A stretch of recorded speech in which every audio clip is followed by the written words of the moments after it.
There's no such thing as magic.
What you maybe learned yourself while being on set. I think it is, as I said earlier, it's just that there's no excuse for egos. If anybody starts behaving like they're the lead, they're a prima donna, then they're wrong. You know, and Daniel is such a nice guy. He's such a down to earth, decent chap. You know, and he's if he doesn't behave like that, then what excuse does anyone else got to behave like that? So I think the thing that I learned for life is you've got no excuse to show off, no excuse to behave like you're better than anybody else, you know, and that's a wonderful, as an actor, if you come in at a level of humility, then you'll never go too far wrong. If you start up here behaving like you're in charge, then you've got nothing to learn. If you come in at a very low level, then you'll learn everything. And I think that's particularly relevant to this whole project. When did it first open? It is my first time, yes. And how's it, now here's an interesting question because we've had a lot of the cast members here. How has it been seeing the actual wizarding world of Harry Potter as a physical presence, not just a set? Well, I was thrilled to see it because on set we have things built, but they're not completely built as it's over here. And being able to go and ride the dragons and, you know, on the hippogriff and all that. We didn't get to do this on set, so, but we've been having quite some good time, and this is the reason I'm feeling a bit sleepy now. David, how's your experience been here this weekend, sir? Well, it's my first time in Florida, and well, you just said it, it's so friendly and everybody's been great, it's been really well looked after, and some lovely people, and we were taken around the Wizard World yesterday, and it was just brought the whole place back to life again, the whole experience. And as you just said, when you're in the studio, you don't see the streets as they are, or the turrets of the castle. So a lot of it's done on blue screen, CGI, and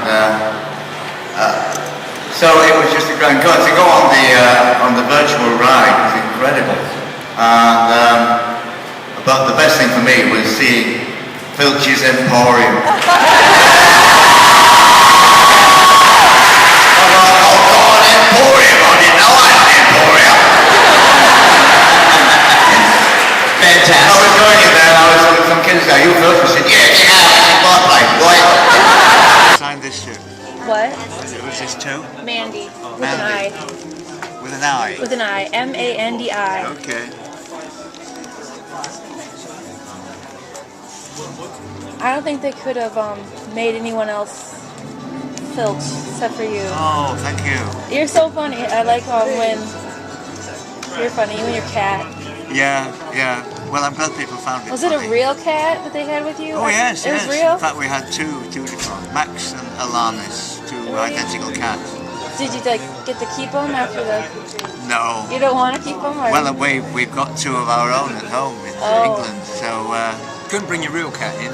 No, against union rules. no. Couldn't have that. But, so they're very special cats.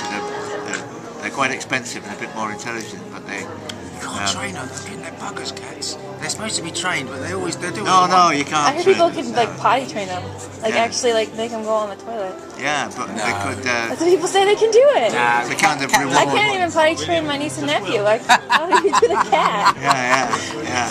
Hello, darling. What's your name? Oh, Yeah, so Hi, they belong Chris. to the people who train them for films and things.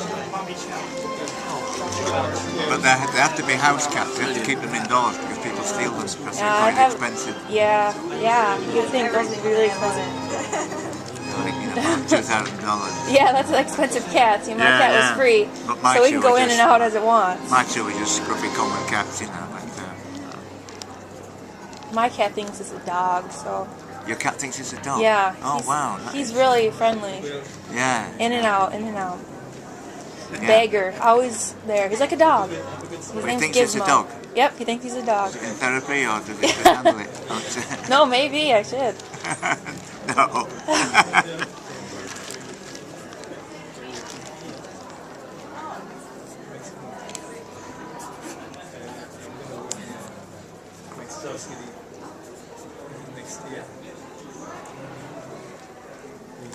Well, thank you so much. It was really nice to meet you. Thank you, Mandy. Thank Thank you. Very kind. Can I do one of these?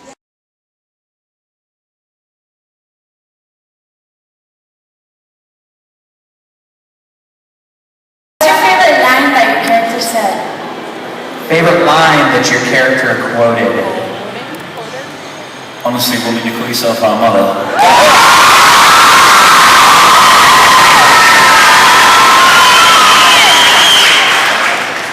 Morning.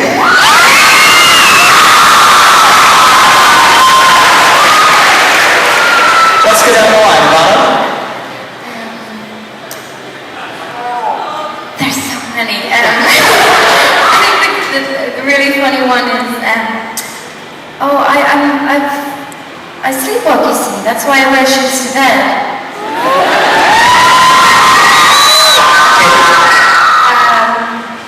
You're a really good teacher, Harry. You know what's coming.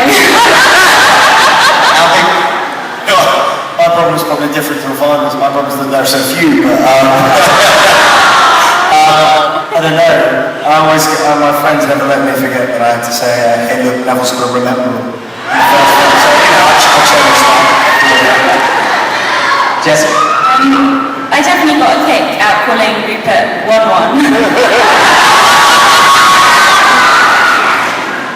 Mine's probably I can bring her down. Watch it when it just comes on the TV. I just can't help but be like, oh, Harry Potter's on. It's a reaction. It's just natural. I don't know. Whenever I really enjoy like the first four. Whenever I watch ones that I'm in, it's like they're a Harry Potter film until I'm in it, and then it's like, get off the screen. I can't really believe myself in that world. Devin, how about you when you're watching yourself? How does it feel to see yourself on screen? It's quite strange watching, say, the really old ones, like the first and the second one, because I had such a really squeaky voice. It's quite funny watching it, but I think it's been great watching ourselves growing up in it. Watching it, I only watched the second one today. It was on the TV, so I watched a little bit of that before I came out. Any experience that you had when you first met J.K. Rowling? I think when we first met was at the read-through for the first Harry Potter film. And again, it's like, what do you say?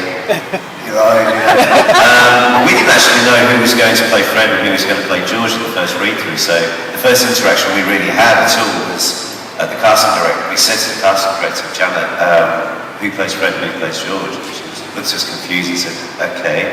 When She thought that we were joking, like, in all the auditions, it was pretty much the audition process Fred and George was at the station when they were messing Mrs. Weasley's mind up. So I think Janet thought that's what we were doing then. We're like, no really, who is Fred and who is George? So Janet went over to where Chris Columbus, J.K. Rowling and David Heyman were sitting at the table. And I like to think that it was more them saying, oh, you didn't get the memo, we had a big meeting in America, like 20,000 people, but we had to decide. Maybe, I think it was J.K. Rowling, maybe just go in, him and him. She's, like Oliver said, I think it's like everyone will say as well, that when you first meet her, there's that awestruck, because it's all down to her that all of us are here today talking right now, so that's a pretty cool thing. She trusted all of us, so I guess she had the final say in who was cast to play who, so it's to give us the opportunity to portray her characters. Thank you. All right. Okay, what house would you like to have been in?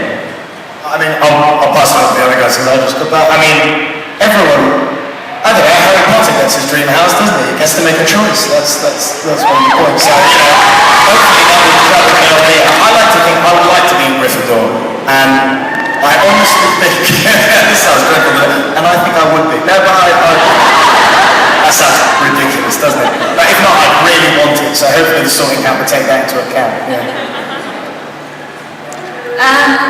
I'm happy with the house I'm in, Ravenclaw.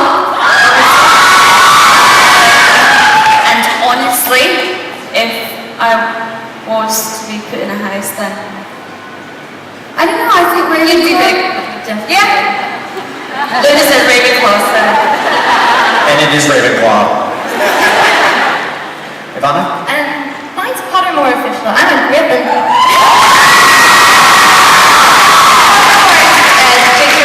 Website where she has made a list of questions, and they're very hard. You can't guess. And I was actually, because of playing Luna, I was sort of thinking, I always used to thought Gryffindor was the best house, but then I sort of said, I wouldn't do, when Harry in the books afterwards when he just wanders into the woods, I would never do that. And I just didn't think I'm brave enough for Gryffindor. But yeah, it put me in Gryffindor, and I had a little sort of crisis because people are very particular about their houses. I got used to the fact that I was Ravenclaw, but now I'm really prepped to be in Gryffindor. I think really I'd like to be in Slytherin. Based on this question and answer that anyone would think that you'd want to be in the House of Slytherin. But Slytherin's just such a cool house. They get away with so much. But I think really Gryffindor would be where I'd be because quite loyal, things like that, and pretty cool. Hufflepuff's in there. We're arguing houses now. Say hi to the camera. Hi. Jessica, say hi. Are you having fun? Oh yes. You're having so much fun. So much fun. Are you?